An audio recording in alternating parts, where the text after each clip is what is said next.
What is poppin' gamers? Today we got another trilogy of games for you, but this is gonna be a much shorter episode, maybe, hopefully. It's Yeah, it's the I'm gonna filibuster.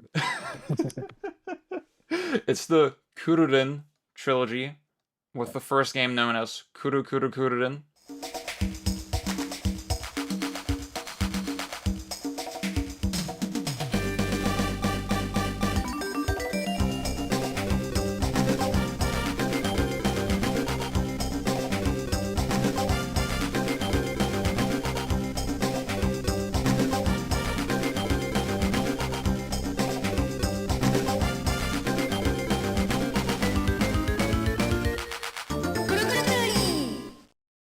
We don't have Alan here for the I think Alan is a big fan of the pun that's going on there in the title. I don't know Japanese, but like um Is there fun going on there? What's it's Like Kuru is like spinning, so the title is basically like oh spin, spin, spinning. yeah. But then there's like there's some other portmanteau going on, I think, with Kururin at the end. Because Okay, of like helicopter maybe or something? I don't know. Like we should have I looked have this no up idea. beforehand. So my first contact with the series was the assist trophy from Brawl, which is this like it doesn't really read as a propeller when you see it. It's just this big blue line with a circle in the center, known as the Hellerin. And it's basically this ship that this little bird is piloting, and in the actual Origin series, you're piloting it through different obstacle courses. I forget how the assist trophy actually works in Brawl. Like, Pang, do you maybe remember that? I think it just moves you out of the way. Like it just sort of like it just rotates, and then it's like a platform when it's flat, and then Yeah, it'll like push you. So it's just there for interference. dude, Brawl with items on. That So that good, that was so my fucking good. shit. Yes, Way better than melee. yes. um, I think it's significant and important to open with this because we researched a little bit and we saw, okay, the most viewed video for this entire series, I think, on YouTube is the GDQ run for the first game, and that's at 64K views. The video essay industrial complex for the series is very starved. Uh, it's very light on content, and I don't know, it's this weird. I was joking, with y'all earlier that, okay, it's this thing that I would see in like 100 GameCube games or 100 GBA games in 10 minutes. Uh, just a big round of recommendations, and it would just kind of always be in there. Um, yeah, I think it's also extra obscure because only the first one actually released on the GBA in the West. Only Um, in Europe too. oh, only in Europe. Oh, I didn't know that. That's I crazy. believe it. Yeah, I believe it's Europe only. Wow. Okay, So that's funny. Um, yeah, that one actually is on the Switch online service now. You can play that if you want. And I think we're gonna get into it, but I do think it's a game that is very immediately sort of understandable and very immediately enjoyable in that way. Now this game was developed in partnership between Nintendo and Nintendo. They own the IP as well, and Aiding, who before this game, like only a couple years before this game, were known as Rising. And Heather, you're a big Rising head, right? Yes, I love me some Rising. They made this like one really shitty game called Battle Garega. Do you have like thoughts on that a little bit? Yeah. So Rising really made a lot of like really classic like bullet hell shmups through the 90s. They were all like formed from another studio, Compile, Hmm. who made a ton of classic like formative shmups in the 80s. So Rising had a lot of really eccentric sort of staff working amongst them. And Battle Grega is the game that I know them for the most, and Bat Rider as well. Hmm. Those were designed by Shinobu Yagawa. Yagawa was like, as I understand it, not really. Um, he was only really with the company for those like a trilogy of the Battle Grega games. Um, The earlier Rising games were when they first formed was the I believe it's Maho Daisakusen, like Sorcerer Striker in English. Um, like this weird like fantasy shmups. The second one is like a racing game. It's crazy. Like a racing shmup hybrid. Oh, Anyway, they made a lot of crazy games, and some of the staff that was with Rising all the way back through like the compile days, they stayed with Rising, and some of them worked on Kururin. So some of like the programmers, the graphic designers, um, were with the company all the way up until Kururin in the early 2000s. So there's a lot of history there. cool. Did anybody research why the name change from Rising to Aiding happened? I feel like I maybe I should think look into that. Aiding was always the publisher. Is that right? I think they were Ah, separate arms. that sounds right. That's entirely off the top of my head, but I think they had a publishing branch Aiding, development branch Rising, and then eventually they just congealed into a single unit Mm, under Aiding. And Aiding is still around, mainly doing. I mean, probably they're other than these games, their biggest thing people would know them for is the Tatsunoko versus Capcom, and then Marvel 3. yes, They were sort of like as far as I can tell, and I'm not super researched in those, but they were sort of the equivalent to Dimps on the modern Street Fighters, right? exactly. Um, and you can I know the big thing right now is that they're making that new Hunter x Hunter fighting game that just looks like straight up like Marvel 3 and Tatsunoko because it's like down to the same animations and whatnot. So and then they do they've done porting work on the new Monster Hunters. I think they were an assist on Pikmin 4 and might have done porting work on the each of the Pikmins on Switch, like 3 and then I think 3 and then maybe the first two. I don't particularly remember. But so they're sort of like in I don't think they do much original stuff nowadays. But Yeah, they're still around and kicking. yeah. I don't want to say this in a derogatory way, but it does seem like they have a lot of arrangements where, okay, one studio kind of sort of suggests the direction, and then Aiding kind of do the groundwork, right? Like you mentioned with Dims as well. It's sort of a Yes. similar arrangement. I think the comparison to their early shmup focus stuff is sort of interesting in the context of Kururin because that game is also a lot. It's a top-down 2D game, a lot of micro movements, but instead of dodging bullets, you're dodging the level basically and the obstacles. Pang, do you maybe want to get into the general premise of these games? Yeah, sure. So the basic conceit of Kurin is like Ziad was describing with this. It's like a child's concept of a helicopter, right? It's like oh okay, it's a rotor that spins. It's just literally one gigantic like blade, Yes. and by blade I mean like it's like a big fucking stick that rotates. And so the what's interesting is that you're basically you're moving the stick that's constantly rotating through these levels, and so anytime you collide with the side of a level, you take damage. So you have like 3 hits per level.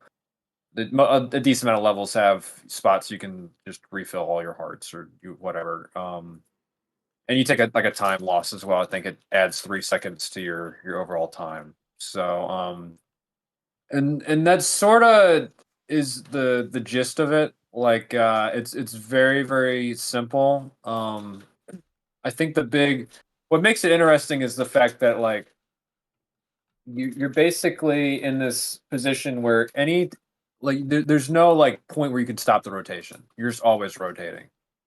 So even like staying at a standstill can often require you sort of making these micro adjustments to sort of like if you've got walls around you that are jutting out, like you might if you need to wait for an obstacle to clear so you can like keep moving forward, you might have to sort of almost like treading water, like constantly move around a bit to avoid your the edges of your propeller from uh impacting the walls, right? So they get a lot of mileage out of very, very simple level designs, and I think as we'll get into sometimes just like fucking shitpost level designs. They can because the core concept is so strong, where it's like every single every single second you like spend like waiting, or like even microsecond you spend like doing something slightly differently, it will affect the way that your rotation like is like its state down the line. So you constantly have to sort of juggle it. And it's very hard unless you're like incredibly precise to like recreate the same thing between two attempts. More so, and they're also very like very digital arcadey input games. They're especially the first two before the GameCube one, which we'll talk about later, introduced analog control. They're like very ticky tacky controls. But I also want I forget one of y'all said it. We were all in person discussing it, but it has a sort of flair of the game Operation, or like one of those games where like Oh you're like Yeah. So it's like there are like physical board game versions of this. Just sort of games where you're like trying to just guide an object through like some sort of maze without touching the walls. And it's like, and obviously in like the physical game, it's very reliant on your own like hand dexterity, right? Which obviously doesn't really translate to a video game. And or like I know there was like a Japanese game show sort of around this based around this concept, and they have done like video game versions. There's like Irritating Stick on PS1. SNK had an arcade game. It's called like Irritating Maze. Sort of similar, like in that the Irritating Maze game, you're like sort of the same concept as Kururin, except you're not really like a helicopter. You're just basically like a stick, and you control it with a trackball. So it's sort of a similar concept, right? But I think uh Kururin like adapts that concept into like video game form in like a more like unique way, I feel. Um absolutely. yeah. This is totally off topic, but this was gonna be our first real life in person episode. I was in America for 3 months, Yes. and Yeah. we did meet in person. It was awesome. But like Yeah. logistically, it was just a We were lot. way too fucking tired. Yeah, we had to play Yeah. Bayonetta on Yeah. the PS3 instead. No, wait, pause. Oh, okay. Press pause. Oh, yeah. Pause. Yeah. And then go into the inventory. Oh, okay. Oh, it's so good. Oh my god. I love that every tab has to load individually, and like No! back, they have to load again. hmm Well, and I took y'all outside, and then like after Yeah. 15 minutes of exposure of I was like, oh my god, Yeah, I was like, I'm oh my wiped. god. There's all these fucking gamers. Yeah. We also because we kept trying to play squash, and my fucking my Oh, yeah. Nintendo was fucking with me, and the memory card kept corrupting. It's like, Yeah. Jesus Christ. It was like it did Bad feel game. like sitting down with like 4 people in a room to like look at this GameCube game and like seriously analyzing it. That was a vibe. I feel like that did contribute to our analysis. Yeah. Yeah. Now, I guess we can get into the first game a little bit. The way I sort of pitched it is that it feels like a tech demo. I think Pang did mention that it's so simple. We tried to kind of list the just different elements that appear in stages over the course of that game, and I think it literally is the springs that will change the direction of your rotation when you contact them. There's the little spike balls that roll over the stage, which I don't know how that works because you're a helicopter and you're flying. I don't know. Yeah. And I think the very final stage is they have some projectile spam, like some laser projectiles that are coming at you. But that's So, literally it. There's nothing else the game is really working with. And personally, I do think overall it's a very cute little game that does basically the most you might imagine with the concept without literally adding more stuff. I think in general, as Pam mentioned, again, it's a very digital game. You could imagine, okay, I could learn a perfect sequence of inputs and then get through the level. That's theoretically possible because it's so deterministic. But again, like Pang was saying, because you're constantly rotating, even just a frame of not doing anything or doing something slightly different can have ripple effects. I would put it in the same category as something like Monkey Ball, maybe. It's a similar Yeah. type of challenge. Obviously, Monkey Ball is more driven by its very deep physics and momentum system and all that. Kururin doesn't have that. It's very, again, like you said, ticky-tacky. But still, I found it compelling, sort of the way they will use curves in the level design, and you really feel, okay, this shit is so tightly timed. They really expect you to go into like this tunnel at this specific angle, and if you go at full speed or at half speed, you can change your movement speed as well. That's the one other thing you can do. Your lateral movement speed, I should say. If you go at this exact speed, it will work out, and yeah, like again, it's pretty simple, but I think for what it was, I was pretty compelled by it all the way through the end. So I'm very fresh on this because I've nearly beat it now. While we were prepping, I was like, I might as well just fucking start from the beginning. I couldn't find a save file. So I think I'm in Machine Land, which I think is the second to last world. Yeah, it's very, especially I would say maybe the first like 3/4 of this game is like extremely rudimentary. There's Yep. really no moving obstacles. It's a lot of, especially first half almost entirely, I would say, is like you have the springs, which are I would almost say like integral to the mechanics, because you have no other way to change your rotational direction, right? So they sort of don't feel as much as like a gimmick. So otherwise it's very bare. It's just like, okay, there's a curve here, so you get yourself to such a state that you're like rotating in the same direction as the curve, and then you move through it. Yep.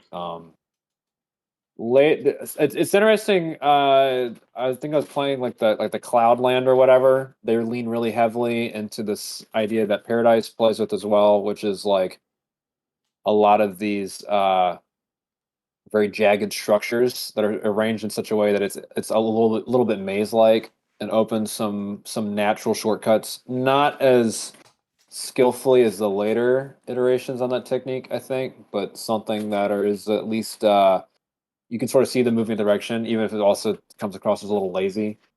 Same with the Iceland has a lot of levels where you're moving.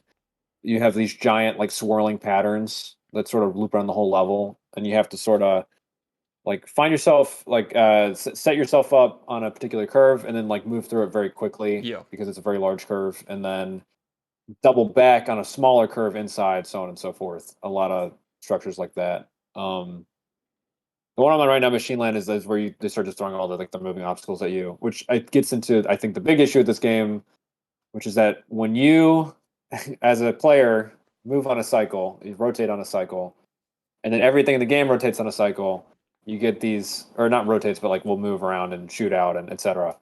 You get these sort of bad, synchronize, or like you'll sync up in a bad way where you can't exactly move, or you'll be like your period will be slightly off with the period of the cycle of whatever obstacle's moving. And so you're like, okay, I can wait this out, but I have to wait through like 6 rotations until I'm in the right sort of synchronization that I can move through the section, which is, I think, just very tedious, especially with how long the levels in Yes. the back end of this game get. They're just giant gauntlets of obstacles and not particularly entertaining to grind because it's just so fucking long. But it is at least I would recommend everyone play this one first. I mean, it's the easiest to like access. Yep. I know, for me, this is sort of the least entry in the series. But I feel like it's also sort of necessary moving into Paradise. When I first played Paradise, the second one, I got my ass handed to me. I needed to go back to the first one and sort of like learn how to play the game, right?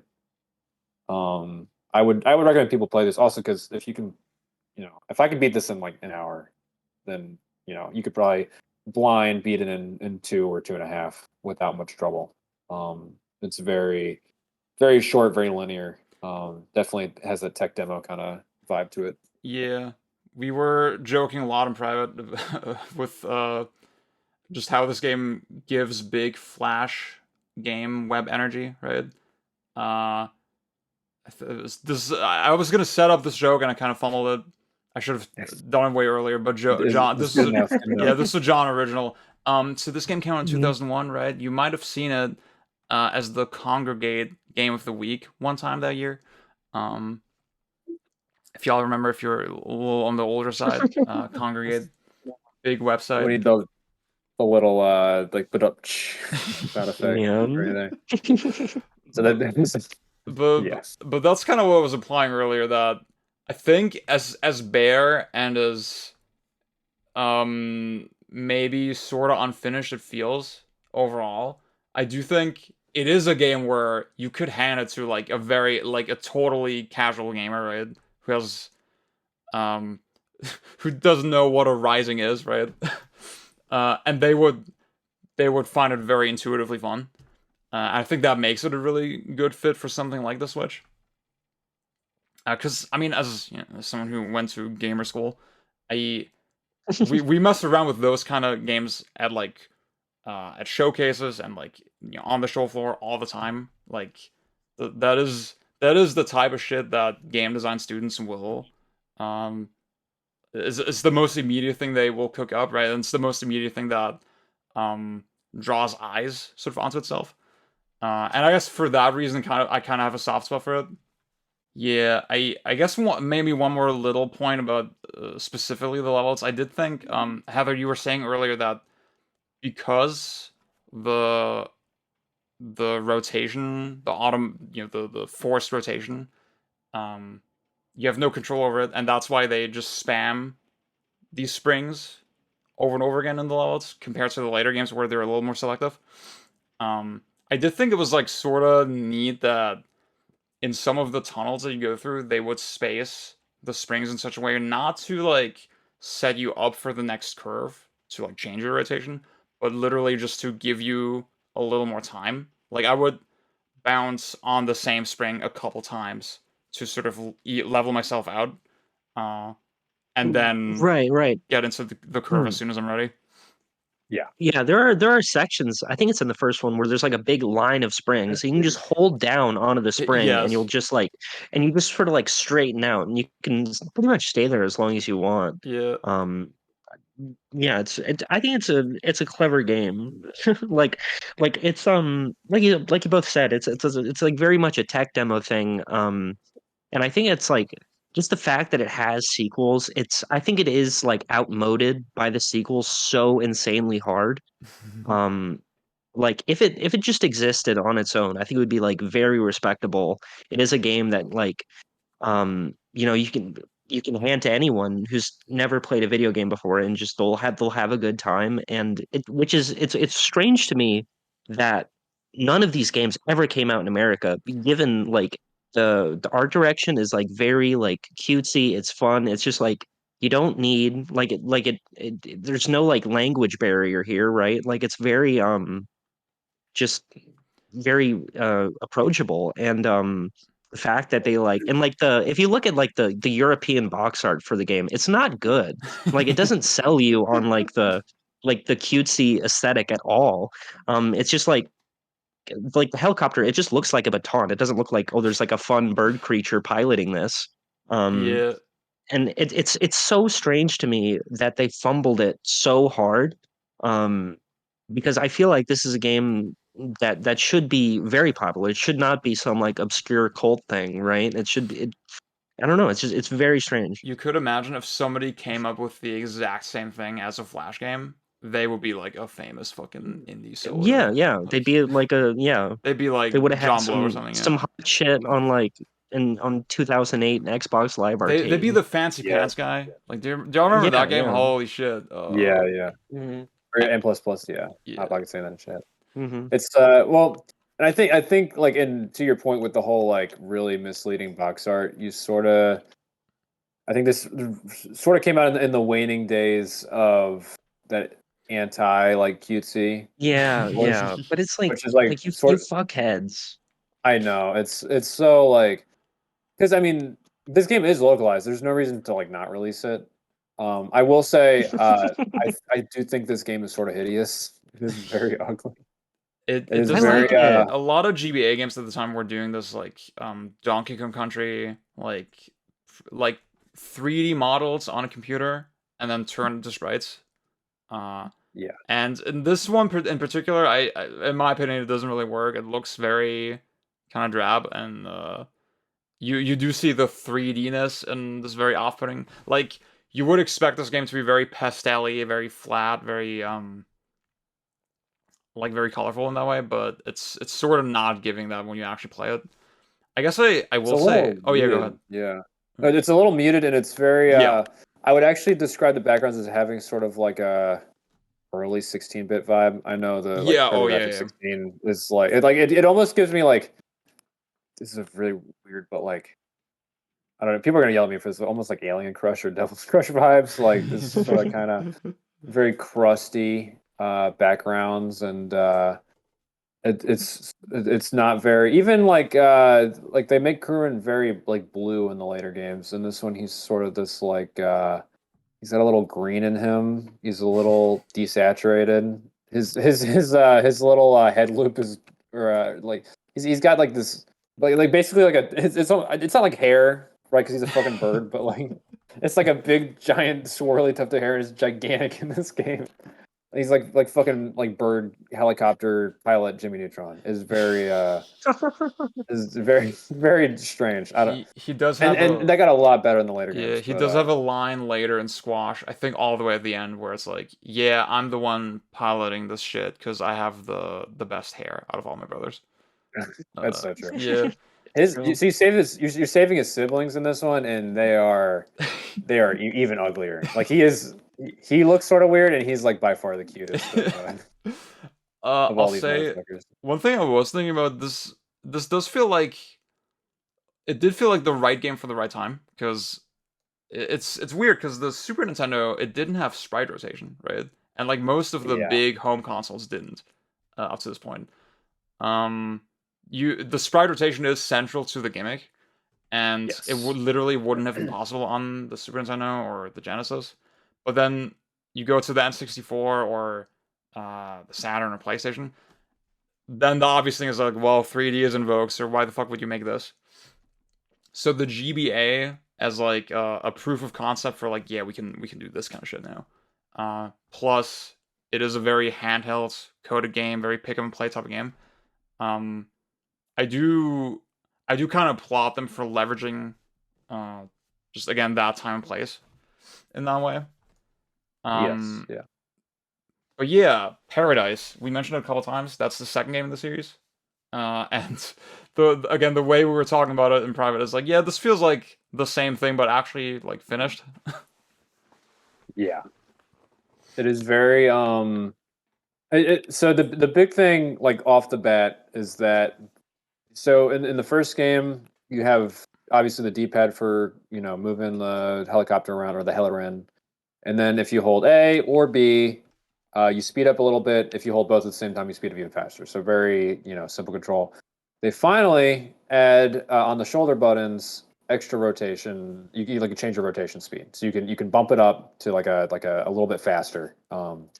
And just instantly like everything clicks into place Yep. because all these obstacles suddenly it's like you're never if you like are synchronized with them in a bad way you can just desync yourself like on the fly. It gets to the point later in the game where you can tell they sort of like expect you to do that. They're like, yeah, you're gonna have to like modulate your rotation speed like constantly over the course of some of the later challenges. They finally make some stages that like they really start stretching the level design a lot. I would say that it's overall more focused. I complained about the first game having like a lot of like linear gauntlets. Second game's a lot like most levels wouldn't take you more than a minute. Like I'm on the final stage of the first one right now, and it's like the record is like a minute 42, and you would like never find that in Paradise, which has also, as far as I know, like way more levels. It's got much more in-depth level gimmicks. I think the big one that stuck out to me is you have this. There's levels that are like a little more maze-like. and there's ghost spawners at parts of the level. Since the ghosts touch your ship, then it slows you down, both rotationally. Actually, no, I think just lateral or just like translationally, not rotationally. And so they like disappear after a amount of time, but you sort of have to juggle like, okay, I suddenly have 2 ghosts on me. That slows me down by this much. I need to like move it at my fastest speed in order to compensate for my rotation, and then suddenly they disappear, and you have to like instantly switch back to your original speed.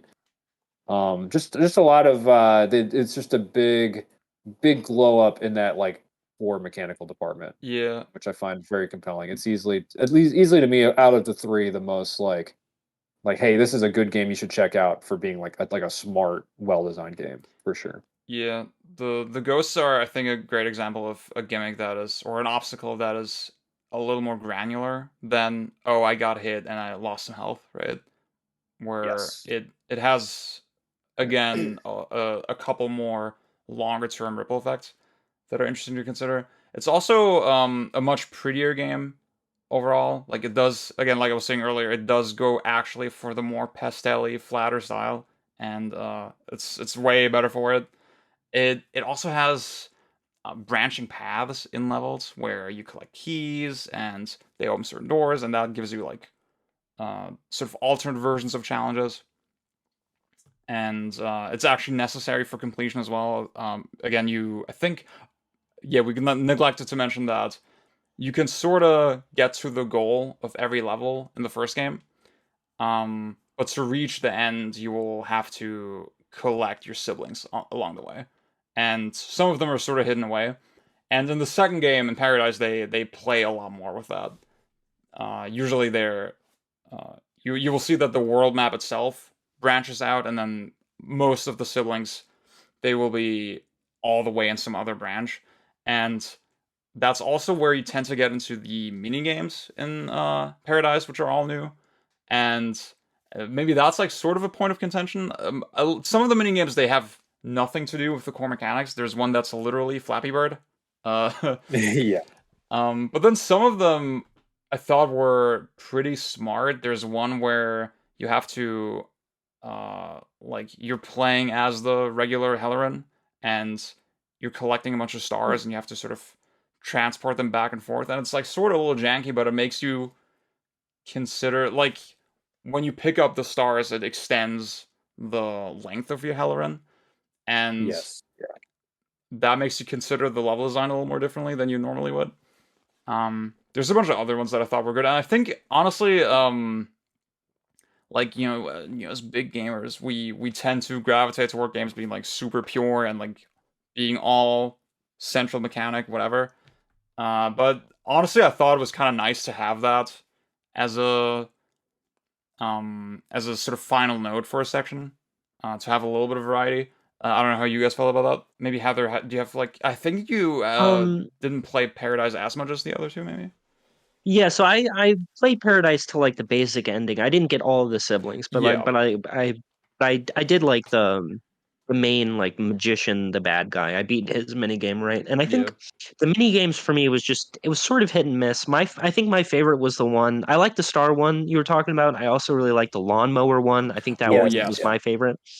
Um but and it does like there is like you know does like sort of like reframe the mechanics in an interesting way, but I think generally it was sort of the designers like struggling to figure out, okay, how do we add boss fights in here without actually having boss fights. And I think Squash, I mean we'll talk about Squash, but I think Squash does that way better.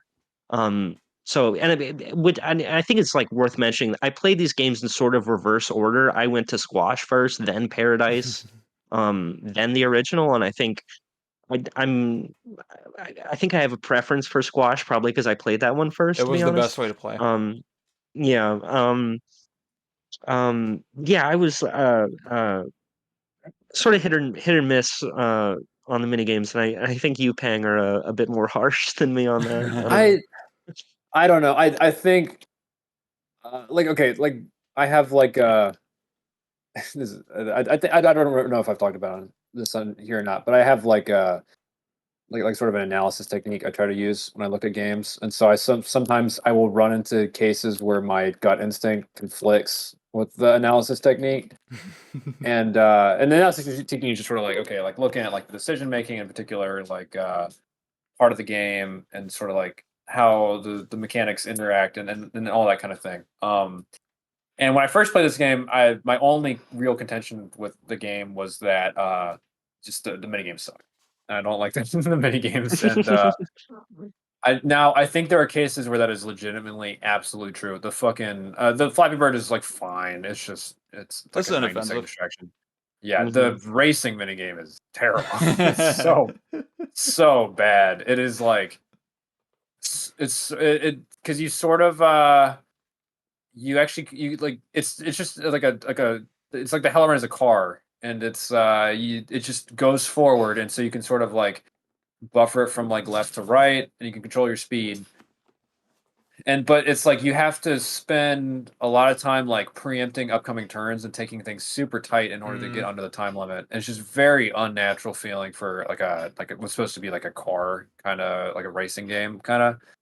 But yeah, some of those other ones like even some of the ones where it's like sweeping, like the sort of like the ice bullies part of SM64, where you got to bump all these enemies off of the map over and over again by like spinning at them. It's like, okay, I'm sort of seeing, and especially with the ones like the star one and the lawnmower one, like those are actual very straightforward applications of the game mechanics, right?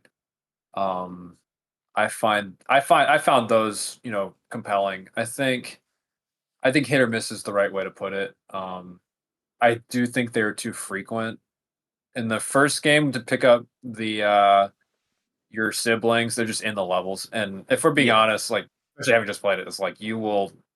It is very hard to. There's like one sibling in the whole game that you like would maybe not see just immediately, like blind. So switching them to the mini games is like, oh, so now like every 3 levels I have to play a fucking mini game, and you can sort of skip them, but you have to do them at some point to unlock the final level.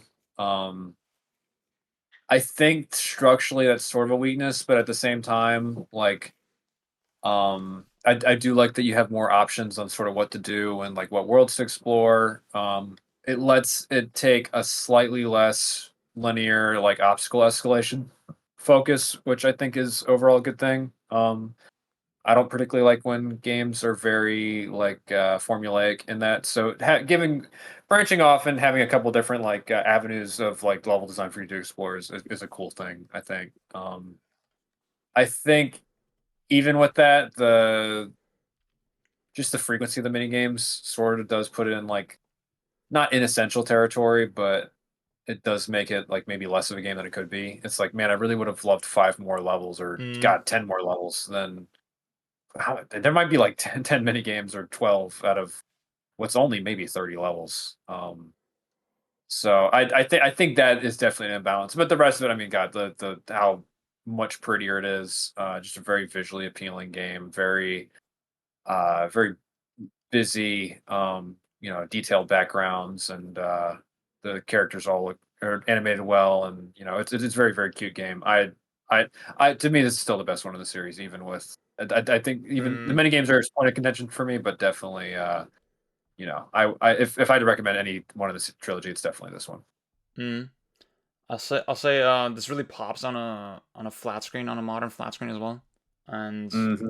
I played a good chunk of it on RetroArch, and I was gonna say this earlier, but these games are also very, at least the first are very keyboard coded. I did play it with the leverless controller just to test it, and that feels like the optimal way to go. I played the first on the 3DS GBA, like the internal emulator, whatever, where it's basically native, The and bootstrap. Yeah. yeah, it does look really. I mean, as good as Kururin One can look. It look good. But I did find just the precision on a little handheld where you're sort of shifting your weight constantly and shifting your perspective didn't really work. I would, for how challenging the games are, I would recommend maybe playing them on a big screen with a nice controller. But yeah, in Squash, it's kind of a different story because this is the first one with analog control being on the GameCube, of course, and that is a pretty significant change, I think, for the series. Pang, do you have It do you have feels thoughts on that? incredible. Yeah, It yeah, it is. Yeah, it is.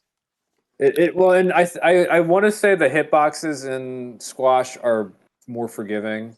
it feels very generous. I would say the So, error on this, it is very punishing in the first two. yep.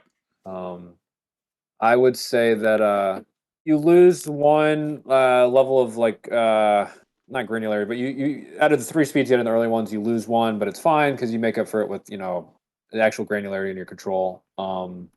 They keep the rotational speed changing, which is a big plus.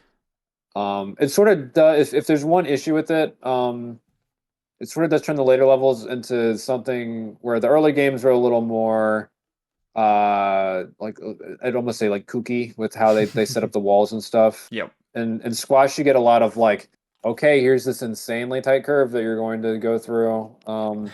Which does feel good because you're able to do it sort of effortlessly, especially if you came off the prior two, Yes. which just can get very frustrating in how punishing they are. But at the same time, it's like, oh yeah, okay. They were like, oh, we need to put a challenging area in here. We're gonna put this very tight curve in here. It feels Yeah. a little more formulaic in that way. The literal final not boss level has this one section that we played it when we were together, and we refer to it as the cinnamon roll. Uh, it Yes. was so sick, dude. It looks way more intimidating than it actually is when you do it. Um, I also want to say, yeah, the hit of, oh my god, I have analog control. I don't know if that comes across as strongly if you didn't play the first two games, sort of, uh, like just before this one. For me, it was holy shit. This it feels like drinking clean water from a spring in Switzerland. Yeah, like Yeah. like it's so instantly fun to move around. The rotation speed up is analog as well, so you can do like a slight speed up or a big one if you click in the trigger, which is pretty sick. I think in general, the rotation speed up adds another element of like ticky tackiness. I found myself um sort of like tapping it a lot in curves, especially in squash. Yes. Yeah. Um, I was doing the same. Yeah. yeah. This is also the other big thing with this game is that it has an extra button that is used in some levels for um basically an additional mechanic, like specific to that level. Um, so in the first world, for example, you get a pair of boxing gloves where you can shoot out your fists sort of on both ends of the Helleran. Uh, and naturally you would expect, oh shit, this is one where you actually get to fight enemies. And that also leads to another element of enemies dropping coins. So coins are collecting coins. The game will track your percentage of the percentage of how many coins are collected. And I guess that's another element of quote unquote mastery there. Yeah, Heather, how do you feel about that? I know this is your favorite, right? Yeah, so I think so with Squash was the first one that I played, and I played it for the first time I think like a couple months ago. Mm, And I think especially with the gimmicks, it just sort of immediately hit me like, oh my God, there is so much potential here to like put these ideas, these like gimmick ideas in like an action game context, and yeah. nobody's done it.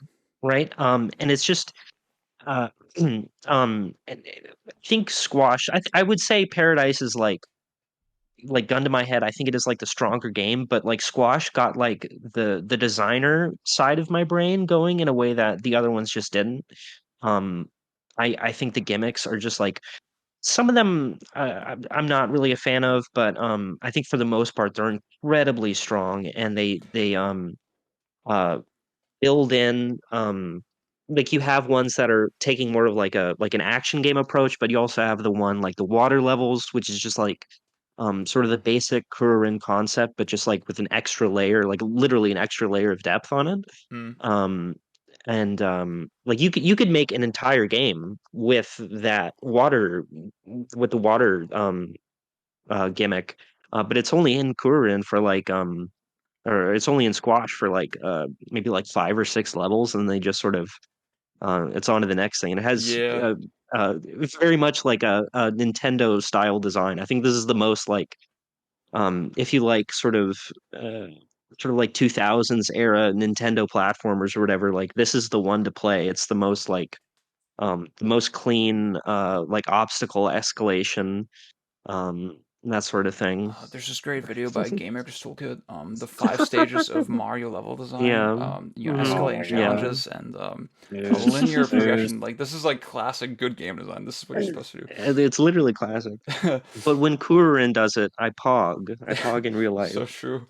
I will say, yeah, I really liked most of the gimmicks here. The tornado one I thought was really smart. You have this tornado that, or this whirlwind, I should say, maybe, that you can either shoot out many of them at enemies, and will, depending on the size or type of the enemy, it will either get rid of them completely or stun them for a little bit. But then you can charge up the tornado to place a really big one, and then they will sort of travel along with the camera as you're going, but get stuck on walls, right? So there's sections where, okay, maybe I'll place a tornado here at the spawner, at the enemy spawner, to clear the way and allow me to like pass through. But then sometimes it's better to try to not get the tornado stuck in a wall, to like sweep up all the enemies on your way. There's another one where you get on rails and you can shoot flames from both ends of the Hellerin. And when you speed up, the flames also get longer, and there will be enemies chasing you. And I thought it was obviously pretty limited, right? But you can also change the direction of your rotation with the left stick at the same time. So while the enemy is chasing you, it's this constant sort of reevaluation of, okay, how if I go fast, I can hit him with my flame because again it extends the reach of the flame. But then also maybe I'm moving too far away from him, and then I won't be able to kill him in time because again I'm on rails, I'm going automatically forward, and then I won't get the coins, right? So I thought that type of shit was really neat. I will say the Rails one, especially having playing it twice because of the save corruption, I was not. I felt like those were very auto scroller y. Yeah. Very like memo heavy. You could sort of see the shmup, like the enemy patterns in those Yeah. sections feel a little esque, where they like each one has sort of a different way it surrounds you, which is fine, but it's like I think part of where I maybe don't click with this one as much is that sort of newfound focus on the collectathon part. That's fair. They really designed the older ones. You can tell they were designed purely around time attack. These are a lot more focused on. I mean, they still have that time attack element to them, but the just collecting coins being such a more major part and having complete optional areas in each level where you just collect coins. And I don't know. I do agree with Heather that the underwater gimmick is fantastic, and really really well implemented in those levels. Where you're sort of having to constantly judge between the two layers and look at your air oxygen meter and all of that. Some of the other ones, the boxing glove, the shots in the fifth world, I felt there's sort of this awkwardness where it's like, oh, you've got like enemies around you, and okay, I need to shoot them or hit them, and it's like, okay, let me hit them 2 or 3 times while while my arm is near them. Okay, and now I'm gonna wait for the arm to cycle back. Okay, now I'm gonna hit them again. Okay, now let me wait for the arm to cycle back. Okay, look, I hit them again. Okay, now they're dead. All right, and I think there's sort of a disconnect there where you sort of can't do that fast, and there's no reason to because if you're just collecting coins, you're not going for time, right? Yeah, that's true. So when you're like, I think I was watching John play when he was at my house playing this, and I sort of want to like strangle him a little bit because he kept trying to kill everything on screen. It's like, Jesus Christ, bro, you failed this level 5 times. And then every time you go back in, you try to kill all the enemies. It takes fucking forever. Can you please just move on so we can pass the controlling? I think that's how you know like he's a different type of gamer. He is, Yeah, yeah. yeah. He was in That's it why for he's not here today. Karawa has some stuff Yeah, on that. yeah. He was in it for a deeper experience. I was too I was Yeah. too arcade I'll say It's like, give Mhm. the combat gimmicks, it is a little level dependent. I do really like the idea of, okay, I have to be able to continually hit my target, I have to sort of move along with the rotation. I have to sort of strafe around them. But then sometimes that just like the level's just too tight to do that. Yeah. Mhm. I think overall though, like especially with the shmup stuff, for example, I did find that cute and interesting. And again, like Heather said, you could see a whole game maybe build around those gimmicks. But then, yeah, like I really did think we were talking about this in pre-show. Like I remembered the boxing gloves from the very beginning of the game. I was like, wow, that's crazy that there's like 2 levels with that. Yeah. uh, and Which is good. and It's good actually. like I thought it was cool that you could really speed kill the boss if you timed your rotation sort of well with the like shape of the arena and stuff. Again, there could be, again, your mileage may vary on how great that would have been, but there could have been more there. I don't know. Good game. Yeah, I Also, mean, I think go ahead. Yeah. I just want to say like the I think the action, especially like the when the stage gimmicks are taking on like a more like actiony sort of feel and you have like enemy design, I think it does like suffer because you're grafting on these action mechanics onto a game that is like pure time time trial focused, right? I think Yeah. if you were to really make that work, I think you would have to um really rework like the basic concept of the game. Like you can't do anything like really interesting with enemy design because it's ultimately like a time trial game, right? And if you introduce too much variance, obviously that throws a wrench in the whole thing. But I do think there's a lot of potential in there, and that's like sort of why I gravitate to this one, I think. I will say it did strike me as sort of the smoothest, maybe mellowest playthrough. It was I think I played through the whole game in one sitting yesterday and didn't really hit any speed bumps. Yeah. I'm hesitant to say it's the easiest. I mean, probably is. I think it is. Yeah. Yeah. Other than that, the World 3 boss was killing me. I do not know what this. I watched how to do it, so I was like, oh, I guess I think it was just I was holding like speed up the whole time, which is throwing me. But yeah, the rest of it is like if you could play the first two, this is definitely easier. Yeah. Yeah. I just did think it was very enjoyable in this very, surface level Nintendo-y way. Like, ooh, all these new levels. Ooh, everything looks so pretty and it feels cool to do the thing. I think it is kind of a different kind of game from Yes. Kururin 1 and Paradise in that sense. But still, in my opinion, totally worth playing. I feel like I have more thoughts. Does anyone have like anything they want to I- throw in right now? This is 100% a Scrimlo game. Yes, It is, yes. Yeah, yeah.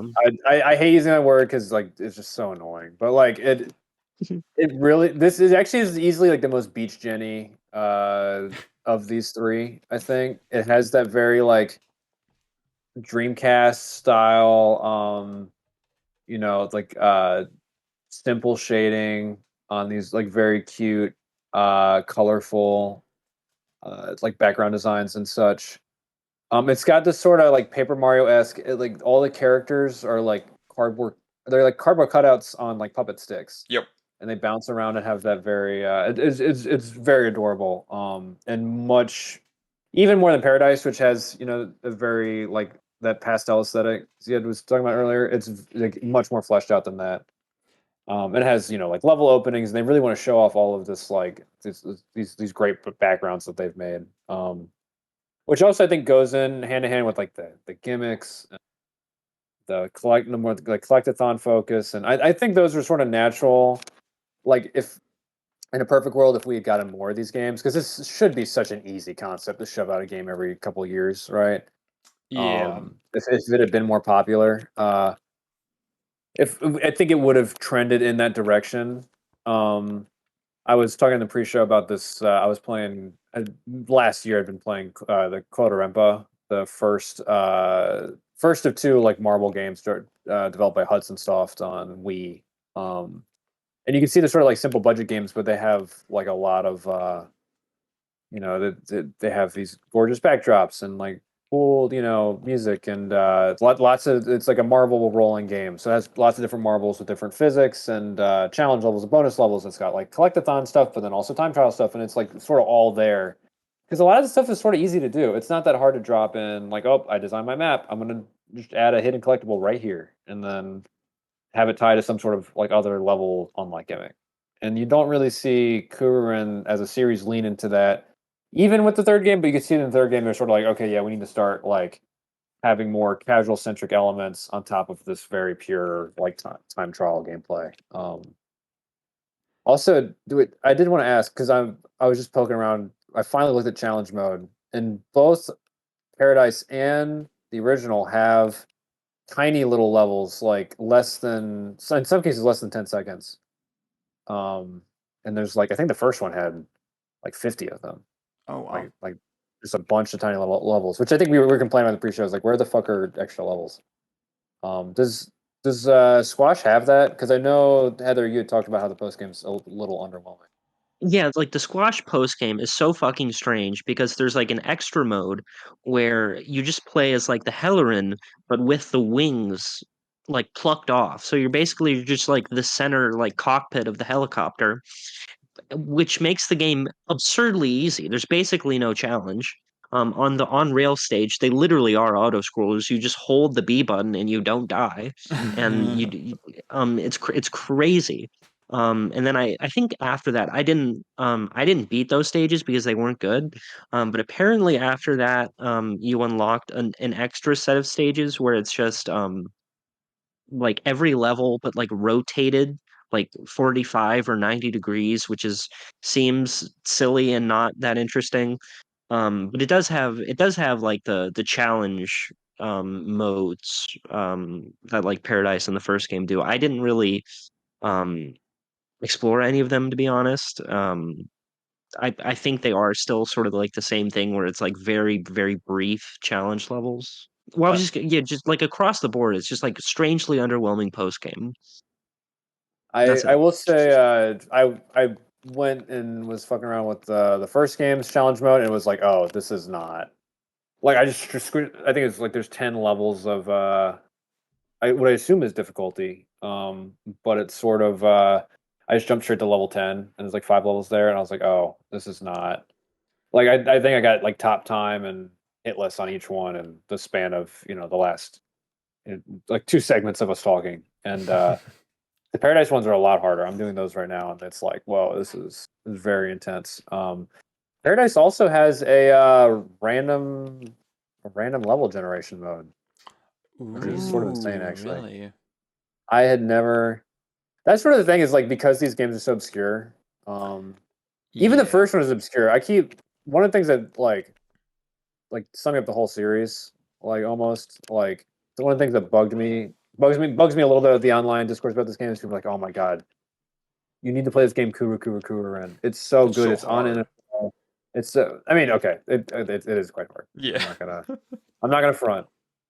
But it's also like that is just like a morsel of what the other two games are capable of. Like it's a little. I mean, the fact that Squash has almost no like representation at all, even though it's like should be every YouTube essayist or like Yes. obscure game essayist dream is like, oh my god, it's this fucking scrimblow puzzle game you can play in 5 hours on GameCube that has a English translation on that you can download online. It's like, Very recently, by the way, as well. Which yeah, was very certain of it.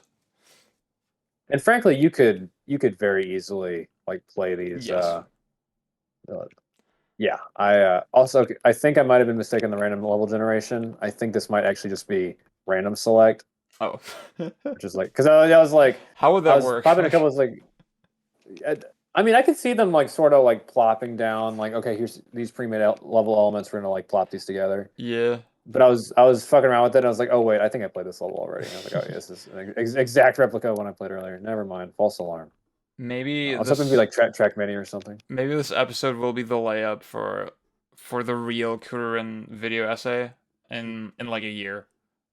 Maybe someone will like. There's clearly a lot we haven't really explored enough. Um, Yeah, but I hope this will maybe get some of y'all to check these out because they're very easy to recommend. They're, in my opinion, not the most amazing games or anything, but We're gonna get They're this just like fucking the good. yes, They're good they're games. good. They're very good games. Well, yes. see, it's yeah, something that's something I was yeah. struggling. I think I told you guys I was struggling with. Like, okay, I think when you recommend an obscure game to somebody, they always want it to be the greatest fucking thing ever, and Yeah. and like I was like, well, is it like worth making an episode if it's like not that? Well, it's like it's still like an 8 out of 10. You know, you should play them. I'm okay. 8 out of 10 is quite good. I would say Yeah. Paradise is 8 out of 10. think- Paradise is fucking good. Paradise Yep. is really good. Yep. Squash is like I would say a 7. I think that's will fair. sit down and beat it for realsies. Because I just sort of because of save data corruption, I hadn't actually gotten Yeah, around to it. yeah. The first game is like a 6. It's like That's fair. it's you can see what's going on, but it's also like We But I think it's definitely worth checking out. For sure. I think the obvious thing on everybody's mind is like, why the fuck is there not one on the Switch? Like, or why was there not one on the Wii U or 3DS? It feels like that would have been the time to do it, and 8ing are still around. You could easily put this on the eShop now with 500 levels. So there is an indie game that is a clone of this called Spinny's Journey.